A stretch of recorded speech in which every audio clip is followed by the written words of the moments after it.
20 জানুয়ারি president হিসেবে দায়িত্ব নিতে যাচ্ছেন ডোনাল্ড ট্রাম্প। তার আমলে ইরানের উপর রাজনৈতিক চাপ আরও বাড়তে পারে। ফলে ইসরায়েল ও যুক্তরাষ্ট্রের সঙ্গে আসন্ন সংঘর্ষের সম্ভাবনায় বাড়তি সতর্কতা নিচ্ছে তেহরান।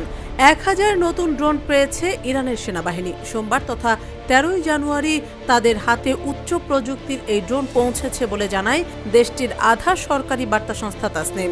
ব্রিটিশ বার্তা সংস্থা রয়টার্স এ খবর জানিয়েছে। তাসনিম জানিয়েছে, ইরানের বিভিন্ন স্থানে ড্রোনগুলো পাঠানো হয়েছে। জানা গেছে এগুলো রাডার ফাঁকি দেওয়ার উচ্চ প্রযুক্তি ও সুরক্ষা সম্পন্ন।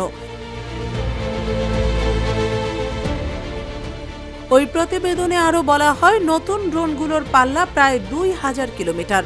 উচ্চ বিধ্বংসী ক্ষমতা সম্পন্ন চালকবিহীন এসব ড্রোন প্রতিপক্ষের রাডার ফাঁকি দিতে সক্ষম। এগুলো ইরানি বাহিনীর নজরদারি ও সীমান্ত পাহারার পাশাপাশি দূরবর্তী লক্ষ্যবস্তুতে হামলা চালানোর সক্ষমতাও বৃদ্ধি করবে। ইতোমধ্যে তারা অনুশীলনের জন্য নাতানাজ পারমাণবিক চুল্লিতে ক্ষেপণাস্ত্র ও ড্রোন হামলা প্রতিহত করার চর্চা সম্পন্ন করেছে।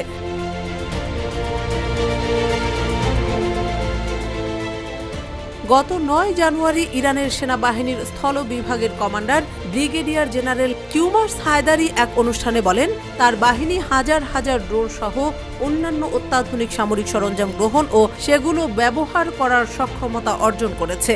ইরানের নতুন এ কৌশলগত ড্রোনের 4টি জরুরি দূরপাল্লা নিখুঁত হামলা চালানোর ক্ষমতা, গোয়েন্দা তথ্য সংগ্রহ এবং নেটওয়ার্ক ওরিয়েন্টেশন সক্ষমতা রয়েছে বলেও জানান জেনারেল হায়দারি। ইরান সাম্প্রতিক বছরগুলোতে নিজের ড্রোন সক্ষমতা উল্লেখযোগ্য মাত্রায় শক্তিশালী করেছে।